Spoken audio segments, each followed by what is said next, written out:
அன்பான தனுசு ராசி நேயர்களே, இனி வரக்கூடிய நாட்கள்ல உங்க வாழ்க்கையில நினைச்ச காரியங்கள் எல்லாமே நல்லபடியா நடக்கிறதுக்கும், இருந்த தடைகள் எல்லாம் விலகுவதற்கும், குடும்ப உறவுகள்ல ஒற்றுமையும் நிம்மதியும் பெறுவதற்கும், பண வரவு அதிகரிக்கிறதுக்கும், எதிரிகளுடைய சூழ்ச்சிகளை எல்லாம் முறியடிச்சு ஜெயிப்பதற்கான வழிமுறையும் உங்க மனசுல இப்போ வரைக்கும் இருக்கக்கூடிய எல்லா சந்தேகத்திற்கும் பதில்களை தெரிஞ்சுக்க இந்த வீடியோவை முழுசா பாருங்க. உங்களுக்கான தீர்வு நிச்சயமா உங்களுக்கு கிடைக்கும். தனுசு ராசி மூலம் நட்சத்திரம், பூராடம் நட்சத்திரம், உத்திராடம் 1ஆம் பாதம் இருக்கிறவங்க, குரு பகவான ராசி அதிபதியா கொண்டவங்க, தைரியம், நேர்மை, உயர்ந்த லட்சியம் மற்றும் ஆன்மீக நாட்டம் உடையவங்களா இருப்பாங்க. எதையும் வெளிப்படையாக பேசக்கூடிய குணமும், புதிய விஷயங்களை கத்துக்கக்கூடிய ஆர்வமும் இவங்க கிட்ட அதிகமா இருக்கும். கடின உழைப்பால வாழ்க்கையில முன்னுக்கு வருவாங்க. விடாமுயற்சி கொண்டவங்க. கஜ கேசரி யோகத்தின் மூலமாக வாழ்க்கையையே திருப்பி போடக்கூடிய எதிர்பாராத திடீர் மாற்றங்களும் நல்ல பலன்களும் கிடைக்க போகுது.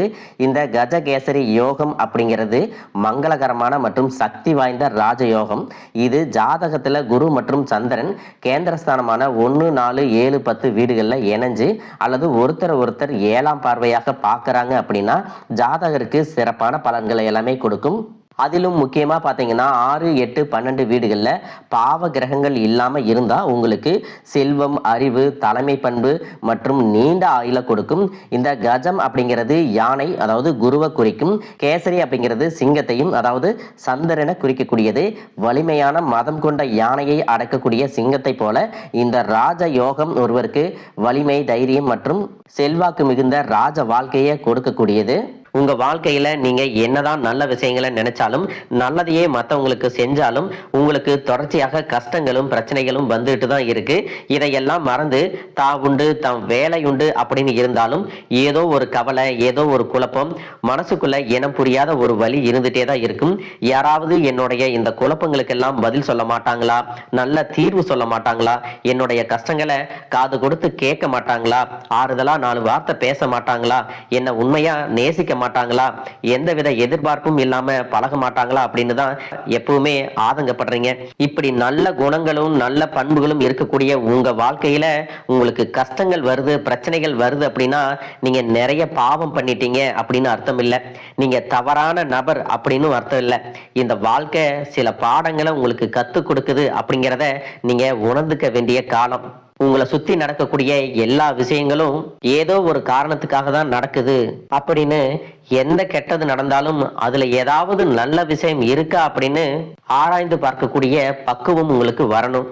மற்றவங்களோட உதவி இல்லாம, மற்றவங்களுடைய துணை இல்லாம தனியா ஒரு விஷயத்த நீங்களாகவே ஜெயிச்சு காட்டும் போதுதான் உங்களுடைய பவர் என்னன்னு உங்களுக்கு தெரியும். உங்களால எல்லா விஷயத்தையும் கடந்து வர முடியும் அப்படிங்கிற தன்னம்பிக்கை உங்களுக்கு அதிகமா கிடைக்கும். இப்ப வரைக்கும் நீங்க ஓரளவுக்கு நல்லா இருக்கீங்க அப்படின்னா உங்ககிட்ட இருக்கக்கூடிய நல்ல எண்ணங்களும், கடவுள் மேல வச்சிருக்கிற பக்தியும், இது வரைக்கும் நீங்க செஞ்ச தர்ம காரியங்களும் தான் உங்களை காப்பாத்திட்டு இருக்கு. இதுக்கு முன்னாடி நல்ல உறவுகளா இருந்திருப்பாங்க, நண்பர்களா இருந்திருப்பாங்க. அவங்களே சில இடங்கள்ல அவங்க சுயநலத்திற்கு உங்களை பயன்படுத்திட்டு சில துரோகங்களையும் செஞ்சிருப்பாங்க. இதுவரைக்கும் இவங்க இப்படி செய்வாங்களா அப்படின்னு ஒரு கேள்விக்குறியோட இருந்த உங்களுக்கு இவங்க தான் இந்த காரியத்தை செஞ்சாங்க அப்படின்னு உறுதியான பதில் கிடைச்சிருந்திருக்கும். இப்பவாவது இந்த மாதிரி மனிதர்களுடைய உண்மையான குணம் என்ன அப்படிங்கிறத புரிஞ்சுக்கிட்டோம் அப்படிங்கிறதுக்காக நீங்க சந்தோஷம் தான் படணும். உங்களை பொறுத்த வரைக்கும் உங்களுக்கு கஷ்டத்தையே கொடுத்தாலும் எல்லாரும் நல்லா இருக்கணும் அப்படின்னு நினைக்கக்கூடியவங்க தாங்க நீங்க. மனசாட்சிக்கு விரோதமா இந்த மாதிரி தப்பு செய்யறவங்களுக்கு அந்த கடவுள் நிச்சயமா ஒரு தண்டனையை கொடுப்பார் அப்படின்னு சொல்லிட்டு தான் இந்த மனுஷங்களை விட்டு நீங்க விலகி இருக்கீங்க. உங்களுடைய மனசுக்குள்ள 1000 கஷ்டம் இருந்தாலும், கண்ணீர் இருந்தாலும், வலிகள் இருந்தாலும் அதையெல்லாம் வெளிப்படுத்திக்காம சாதாரணமா நீங்க இருக்கிறதுனால உங்களை சுத்தி இருக்கிறவங்க எல்லாருமே இவங்களுக்கு என்னப்பா எல்லாமே இருக்கு, வாழ்ந்தா இவங்கள மாதிரி வாழணும் அப்படின்னு ஒரு மாதிரியா பேசுவாங்க. ஆனா உண்மையை சொல்லணும்னா, ஆனா மனசுல நிம்மதி இல்லாம, வயிறார சாப்பிட முடியாம, நிம்மதியா தூங்க முடியாம எவ்வளவு கஷ்டப்படுறீங்க அப்படிங்கிறது உங்களுக்கும் அந்த கடவுளுக்கும் மட்டும்தாங்க தெரியும். இந்த மாதிரி உங்க வாழ்க்கையில திடீர்னு ஒரு பிரச்சனை, உடம்பு சரியில்லை, ஹாஸ்பிட்டல்ல பெருசா செலவு வந்துருச்சு, பிசினஸ் எல்லாம் லாஸ் ஆயிருச்சு, திடீர்னு பண பிரச்சனை அப்படின்னு நீங்க முடங்கி போயிட்டா உங்களுக்கு கூட நின்று முழுசா உதவி செய்யறதுக்கோ, ஆறுதலா 4 வார்த்தை பேசுறதுக்கோ அவ்வளவு ஏங்க திரும்பி பார்க்க கூட உண்மையான ஆள் கிடையாது. நீங்களா ஏதோ தட்டு தடுமாறி எந்திரிச்சு நிக்கிறப்போ உங்களை குறை சொல்றதுக்குன்னே நிறைய பேர் தேடி வருவாங்க. உங்களுடைய உறவுகள்லயே சில பேர் ஒரு தேவைனா மட்டும்தான் உங்ககிட்ட ஓடி வருவாங்க. அந்த தேவை முடிஞ்சதுக்கு அப்புறம் உங்களை தூக்கி போட்டு போயிடுவாங்க. மறுபடியும் அவங்க உங்ககிட்ட வந்து உதவின்னு கேட்பாங்க.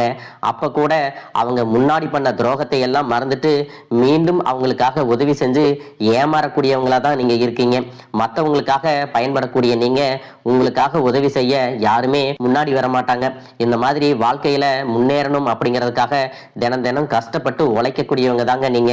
ஏன் நமக்கு மட்டும் இவ்வளவு கஷ்டம் வருது, ஏன் எனக்கு மட்டும் இவ்வளவு பிரச்சனை வருது, என்னுடைய மனசாட்சிக்கு தெரிஞ்சு நான் யாருக்கும் எந்த கெடுதலையோ கஷ்டத்தையோ துன்பத்தையோ கொடுத்ததில்லை, எனக்கு மட்டும் ஏன் இந்த மாதிரி எல்லாம் நடக்குது அப்படின்னு சொல்லிட்டு கடவுள்கிட்டையும் உங்களுடைய குறைகளை எல்லாம் சொல்லிட்டு இருப்பீங்க. அடுத்து வரக்கூடிய 3 மாதங்களுமே உங்களுக்கு சிறப்பான மாதமா இருக்க போகுது. வேலைக்காக எதிர்பார்த்து இருக்கிறவங்களுக்கு நல்ல ஊதியத்துடன் வேலை கிடைக்க போகுது. இது வரைக்கும் படிப்புக்கு தகுந்த வேலை கிடைக்கல அப்படின்னு குறைவான சம்பளத்துல ஏதாவது ஒரு வேலையில இருந்திருப்பீங்க. இனி நீங்க வேலை செய்யக்கூடிய இடத்துல உங்களுக்கு பதவி உயர்வுகள் கிடைக்கலாம், அல்லது புதிதாக உங்க மனசுக்கு பிடிச்ச வேலையே உங்களை தேடி வருவதற்கான வாய்ப்புகள் இருக்கு. இதுவரைக்கும் உங்க குடும்பத்திலையும் சரி தொழிலையும் சரி மறைமுகமாக சில நபர்கள் இருந்து உங்களுக்கு தொல்லைகளையும் பிரச்சனைகளையும் கொடுத்துட்டு வந்த பெண்கள் உங்களை விட்டு விலக போறாங்க. இதற்கு பிறகு அவர்களுடைய தொந்தரவு அப்படிங்கிறது உங்களுடைய வாழ்க்கையில முழுவதுமாவே இருக்காது. சில நபர்கள் உங்களை விட்டு விலகினதுக்கு அப்புறம் தான் உங்களுக்கு அந்த பதவியில சம்பள உயர்வு, இடமாற்றம் எல்லாமே ஏற்படும். உங்களுக்கு மேலே இருக்கக்கூடிய அதிகாரியுடைய ஆதரவு கிடைக்கும். நீங்க செய்யக்கூடிய தொழில் சிறிதாக இருந்தாலும் சரி பெரிதாக இருந்தாலும் சரி அதுல பெரிதாக முன்னேற்றம் இல்லை, தொழில் வியாபாரம் மந்தமா இருக்கு அப்படிங்கிற மாதிரி ஒரு சூழ்நிலை எல்லாம் இருந்திருக்கும். இனி வியாபாரத்தில் இருக்கக்கூடிய தடைகள் எல்லாமே விலகி லாபம் அதிகமாக கிடைக்கக்கூடிய காலமாக இருக்க போகுது. உங்களுக்கு வர வேண்டிய பணம் விரைவில் கைக்கு வந்து சேரும்.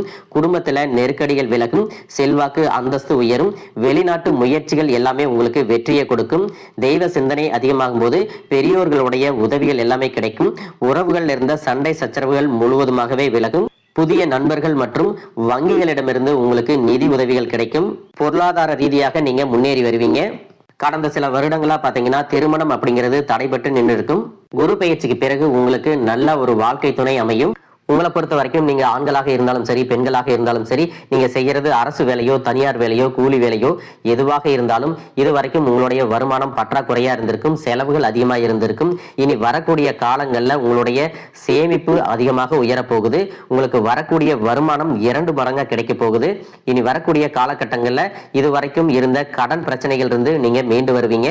பிரிஞ்சிருந்த வாழ்க்கை துணை மீண்டும் உங்களை தேடி வருவதற்கான வாய்ப்புகள் பிரகாசமா இருக்கு. குழந்தைகள் மூலமாக உங்களுக்கு மன மகிழ்ச்சி ஏற்படும், பெருமை உண்டாகக்கூடிய தருணங்களும் அமைய போகுது.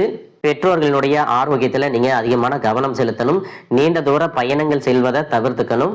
புதிதாக வீடு மற்றும் வாகனங்கள் வாங்குவதற்கான அனைத்து பொருளாதார வசதிகளும் உங்களுக்கு கிடைக்கும். பிரிந்திருந்த காதலர்கள் மீண்டும் ஒன்றாக சேர்வதற்கும் காதல் திருமணம் கைகூடி வருவதற்கான காலகட்டமாகவும் இந்த மாதம் இருக்க போகுது. நீண்ட நாட்களாக குழந்தை பாக்கியம் இல்லாதவர்களுக்கு குழந்தை பாக்கியம் கிடைக்கும். மனசுல இருக்கக்கூடிய பயம் நீங்கி தன்னம்பிக்கையும் தைரியமும் அதிகரிக்கும். மனதை ஒருநிலைப்படுத்தி கவனச்சிதறல் இல்லாம கடமையை உணர்ந்து செயல்பட்டீங்க அப்படின்னா உங்களுடைய உழைப்புக்கு தகுந்த உயர்வுகள் கிடைக்கும். அலுவலகத்துல உங்களுடைய பெயர் அதிகமாக பேசப்படும். சிலருக்கு பாத்தீங்கன்னா புதிய பணி வாய்ப்புகள் எல்லாமே கைகூடி வரும். யாருடைய தனிப்பட்ட விஷயத்திலும் தலையிட வேண்டாம். வெளிநாடு வெளியூர் செல்லும் வாய்ப்புகள் வரும். அரசு துறைகளில் இருக்கிறவங்க மறைமுக எதிரிகளிடம் எச்சரிக்கையாக இருக்கணும். புறம் பேசுவோரை புறக்கணிக்க வேண்டும். மாணவர்கள் பாத்தீங்கன்னா மறதியை விரட்ட தினம் தினம் படிக்கணும். பெண்களுக்கு குடும்பத்துல மதிப்பு அதிகரிக்கும்.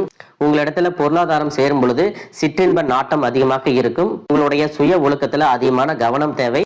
இதுவரைக்கும் இருந்த நெகட்டிவான எண்ணங்களை எல்லாம் விட்டுட்டு நம்ம வாழ்க்கை மாறப்போகுது அப்படின்னு நம்பிக்கையோடு எல்லா விஷயங்களையும் செய்யுங்க. நல்லதே நடக்கும். வாழ்க வளமுடன், வாழ்க பல்லாண்டு.